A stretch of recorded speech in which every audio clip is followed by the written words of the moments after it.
Shalom, shalom, selamat pagi dan selamat hari Minggu. Luar biasa Tuhan sudah memberkati kita dan membangunkan kita di minggu pagi yang luar biasa ini.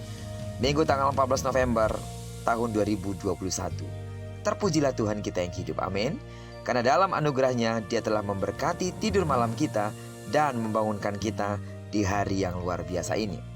Baiklah, sebelum kita lebih jauh melakukan semua kegiatan hari ini, terlebih saat kita akan beribadah, baik secara online maupun secara onsite, serta mungkin kita akan melakukan pelayanan-pelayanan yang akan kita lakukan, marilah kita sama-sama merenungkan firman Tuhan akan menjadi pedoman dalam menjalani hari ini, yang kita ambil dari pembacaan Alkitab 22 hari bersama kitab 1 Raja-Raja.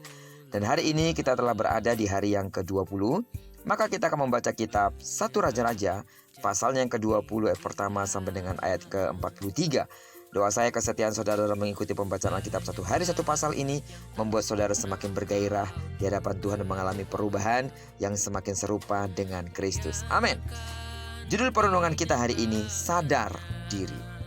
Sebagai pengantar renungan kita, saya akan coba bacakan untuk kita ayatnya yang ke-11. Tetapi Raja Israel menjawab katanya, katakanlah, orang yang baru menyandangkan pedang janganlah membanggakan diri seperti orang yang sudah menanggalkannya. Sidang jemaat Tuhan, pahamilah dengan baik bahwa Tuhan tidak menjadikan manusia sebagai bonekanya.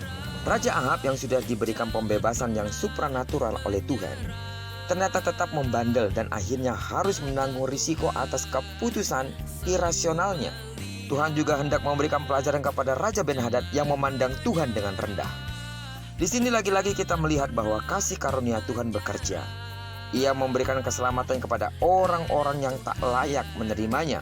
Hal lain yang kita dapati dari pembacaan hari ini adalah, kendati pertolongan Tuhan yang luar biasa telah memberikan Ahab kemenangan yang tak mampu diperolehnya sendiri, ternyata Raja Ahab tidak bersyukur.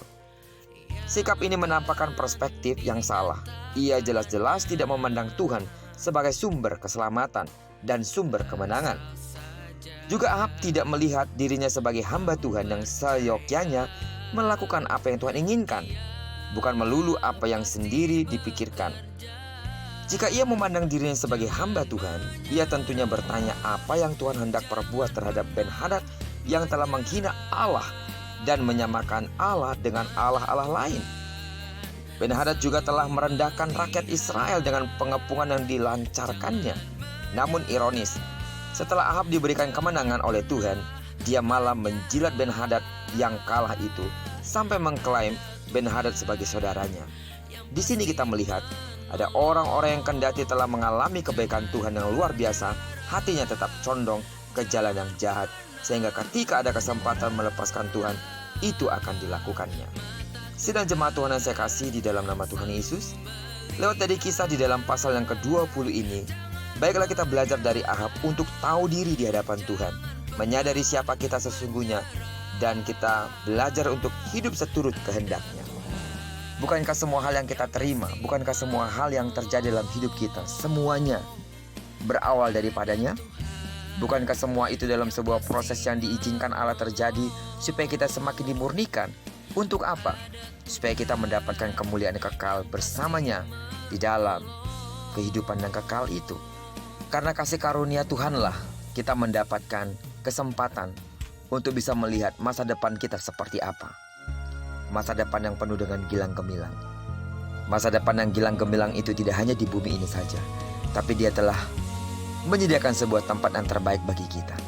Semuanya dirancangkan hanya untuk mempermuliakan kita di hadapannya. Karena itu mulai hari ini, belajarlah untuk bersyukur, belajarlah untuk menyadari bahwa semua hal yang Anda punya bersumber daripadanya. Jadilah menjadi orang yang rendah hati, dan jadilah orang yang tahu diri bahwa Allah kita adalah Allah yang sungguh-sungguh mengasihi kita, dan tahu diri bahwa semua hal yang kita punya berasal daripadanya. Apapun yang akan Anda lakukan hari ini, dalam ibadah maupun dalam pelayanan, sadarilah semua itu bukan karena kemampuan kita, semuanya itu bukan karena kelayakan kita, tapi semuanya itu berdasarkan kasih karunia-Nya. Kalau Anda jadi WL, kalau Anda jadi singer, pemain musik, penyampai firman, apapun yang Anda lakukan dalam pelayanan hari ini, bukankah semua itu adalah sebuah kepercayaan? Tuhan bisa pakai orang lain, tapi Dia tidak melakukan itu. Dia pakai saudara hari ini. dalam pekerjaannya. Karena itu, lakukan semuanya dengan penuh kasih, karena Tuhan sungguh baik dalam hidup kita. Amin. Diberkatilah kita sepanjang hari ini dan digenapi firman yang berjanji bahwa apa yang dikerjakan tangan kanan dan tangan kiri kita dibuatnya berhasil. Itu artinya setiap pelayanan yang kita kerjakan akan dibuat Tuhan penuh dengan urapan. Dan setiap penyembahan kita, pujian kita menjadi sebuah pujian menyukakan hati Tuhan. Apapun yang saudara bawa dalam hadiratnya hari ini, percayalah semuanya diterima oleh Tuhan asal saja kita membawanya dengan penuh kerendahan hati di hadapannya. Diberkatilah kita semua bersama dengan orang-orang yang kita kasihi, serta bersama dengan orang-orang yang kita cintai dimanapun mereka berada. Terpujilah nama Tuhan. Shalom. Selamat hari Minggu.